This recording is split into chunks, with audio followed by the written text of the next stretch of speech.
Hi guys, మీకు తెలుసా ఒకప్పుడు భారతదేశానికి దక్షిణాన కేవలం సముద్రం మాత్రమే లేదు. ఇప్పటి కన్యాకుమారి నుండి మొదలై పశ్చిమాన ఆఫ్రికాలోని మడగాస్కర్ వరకు, అలాగే తూర్పున ఉన్న ఆస్ట్రేలియా వరకు విస్తరించిన ఒక భారీ భూభాగం ఉండేది. దాన్ని కుమారి ఖండం అని పిలిచేవారు. చరిత్ర చెబుతున్న ప్రకారం ఈ కుమారి ఖండం అనేది సుమారు 12,000 సంవత్సరాల క్రితం సముద్ర మట్టం పెరిగి పూర్తిగా సముద్రం కింద మునిగిపోయింది. ఈ ఖండాన్ని లెమూరియా అని కూడా పిలుస్తారు. ఈ ఖండం ఎలా మునిగిపోయింది, దీని యొక్క చరిత్ర ఏమిటి అనేది ఇప్పుడు మనం వివరంగా తెలుసుకుందాం.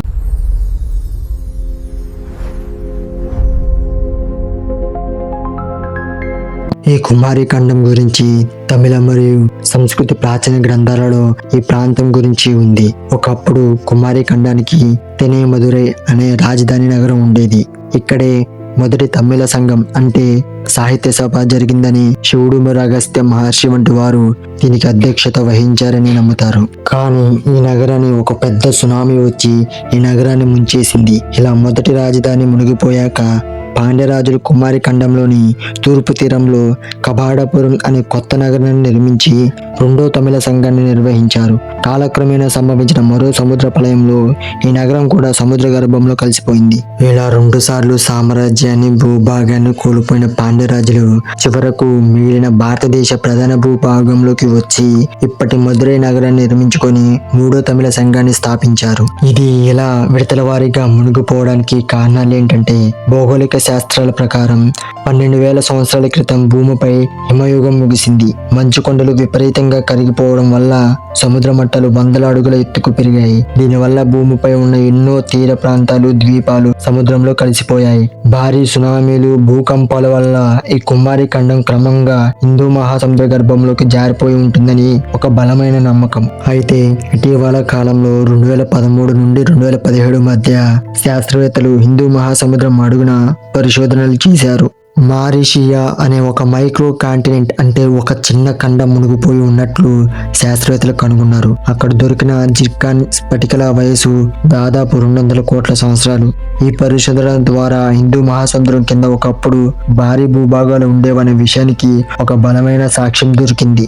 ఈ మిస్టరీ వెనుక కొన్ని సాహిత్య ఆధారాలు కూడా ఉన్నాయి. తమిళ సంఘం సాహిత్యంలోని గ్రంథాలైన శిల్పద్దిగారం మరియు కలిత్తొగైలలో ఈ భూభాగం మునిగిపోవడం గురించి స్పష్టమైన ప్రస్తావనలు ఉన్నాయి. నది ప్రవహించిన ప్రగులు దేశాన్ని, దాని పక్కనే ఉన్న కుమారి కొండలను ఉగ్రమైన సముద్రం మింగేసింది అని శిల్పధికారంలో రాయబడి ఉంది. ఇది ఇలా ఉంటే శాస్త్రవేత్తలను సైతం ఆశ్చర్యపరిచిన విషయం ఏంటంటే, 19వ శతాబ్దంలో ఫిలిప్ స్కేటర్ అనే జువాలజిస్ట్ ఒక వింతను గమనించాడు. లెమూర్ అనే ఒక ప్రత్యేకమైన కోతి జాతి శిలాజాలు ఆఫ్రికా పక్కన ఉన్న మడగాస్కర్ దీవులోను, అటు తిరిగి మన దక్షిణ భారతదేశంలోను మాత్రమే ఉన్నాయి. మధ్యలో చూస్తే కిలోమీటర్ లోతైన హిందూ మహాసముద్రం ఉంది. అయితే అసలు విషయం ఏంటంటే, ఈ చిన్న జీవులు అంత పెద్ద సముద్రాన్ని దాటడం అసాధ్యం. కాబట్టి ఒకప్పుడు ఈ 2 ప్రాంతాలను కలుపుతూ సముద్రం పైన ఒక పెద్ద భూభాగం ఉండేదని ఆయన ప్రతిపాదించాడు. అందుకే ఆ భూభాగానికి లెమూర్ అనే కోతుల జాతి పేరును, ఈ ఖండానికి లెమూరియా అని పేరు పెట్టాడు. ఇలా మనం నమ్మడానికి చాలా ఆధారాలే ఉన్నాయి. దీని గురించి సూర్య సిద్ధాంతంలోని ఖగోళ ఆధారాలు కూడా ఉన్నాయి.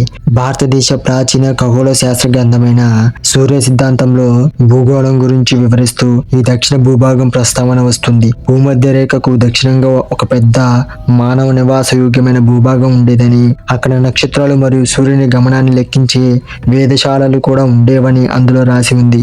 శాటిలైట్ మ్యాపింగ్ ఏం చెబుతుంది అంటే, ఇంటర్నేషనల్ శాటిలైట్ మ్యాపింగ్ ద్వారా లభించిన వివరాల ప్రకారం కన్యాకుమారి నుండి దక్షిణంగా హిందూ మహాసముద్రం లోపల దాదాపు 100 నుండి 200 కిలోమీటర్ల వరకు సముద్రం అడుగున ఒక చదునైన భూభాగం, కొండల వంటి నిర్మాణాలు ఉన్నాయి. ఒకప్పుడు ఇదంతా సముద్ర మట్టానికి పైన ఉండేదని, భూమి లోపల జరిగే ప్లేట్ల కదలికలు మరియు సునామీల వల్ల ఇది క్రమంగా నీటి కిందకు మునిగిపోయిందని శాస్త్రవేత్తలు అంగీకరిస్తున్నారు. కుమారి ఖండం అనేది కేవలం ఒక ప్రాంతం మాత్రమే కాదు, అది ప్రాచీన మానవ నాగరికత సముద్ర గర్భంలో దాచుకున్న ఒక అంతు చిక్కని రహస్య కథ.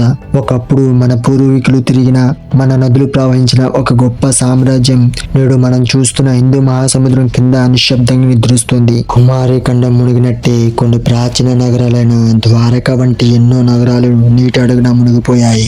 కేవలం మన దేశ గ్రంథాల్లోనే కాదు, పురాతన గ్రీకు మరియు రోమన్ మ్యాప్లలో కూడా దీని ప్రస్తావనలు ఉన్నాయి.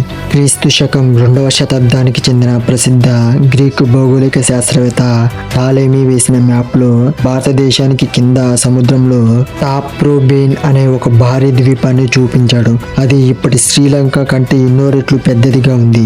ఇది ఒకప్పుడు మునిగిపోగా మిగిలిన కుమారి ఖండం ముక్క ఆ పెద్ద ద్వీపం అని కొందరు నమ్మకం. అలాగే 13వ శతాబ్దంలో భారతదేశానికి వచ్చిన ప్రసిద్ధ యాత్రికుడు మార్కో పోలో కూడా ఇక్కడి మత్స్యకారులు సముద్ర మధ్యలోకి వెళ్ళినప్పుడు నీటి అడుగున పాత నగరాల గోడలు చూశామని తనకు చెప్పినట్లు తన డైరీలో రాసుకున్నాడు.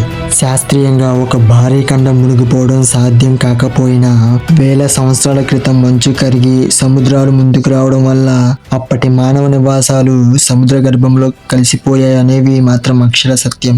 నేను చెప్పిన ఈ కుమారి ఖండం గురించి మీకు మొత్తం అర్థమయ్యే ఉంటుంది. సో ఈ వీడియో మీకు నచ్చినట్టయితే ప్లీజ్ లైక్ చేయండి, సబ్స్క్రైబ్ చేసి బెల్ ఐకాన్ని ఆన్ చేసుకోండి. Okay, thank you, bye.